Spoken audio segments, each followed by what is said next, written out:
মহানবী সাল্লাম সম্পর্কে বিস্তারিত আলোচনা।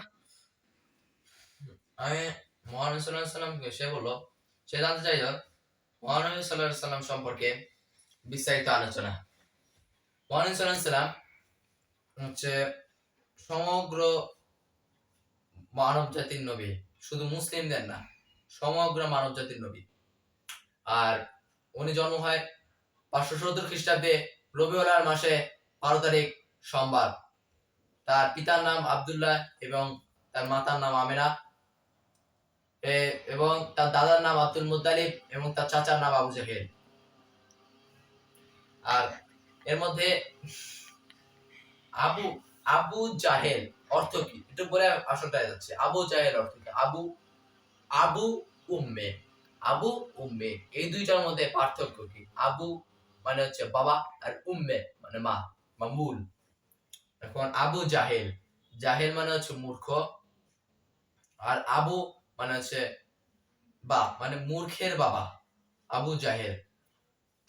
ইসলামের মধ্যে অনেক অনেক যুদ্ধ আছে যেগুলা ছিলেন খুব বেশিরভাগ যুদ্ধে।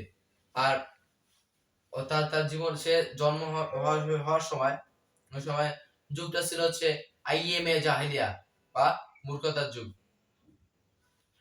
সেই সময় সারা আরব জাতি মূর্তি পূজায় লিপ্ত ছিল, এবং তার হযরত মুহাম্মদ সাল্লাল্লাহু আলাইহি ওয়াসাল্লাম যখন বড় হয়ে যায়, তার জন্ম হওয়ার আগেই তার বাবা মারা যান। তার 7 বছর পর তার মা আমেনা মারা যায়। তারপরে সে তার আব্দুল মুত্তালিবের ইয়েতে আসে। তার কয়েকদিন পর তার দাদা মারা যায়। তারপরে আসে হচ্ছে তার চাচা আবু জাহেল মানে তো আবু জাহেল। সে আবু জাহেলের কাছ থেকে সে তার আবু জাহেল ছিল হচ্ছে একটা কুরাইশ বংশের নেতা।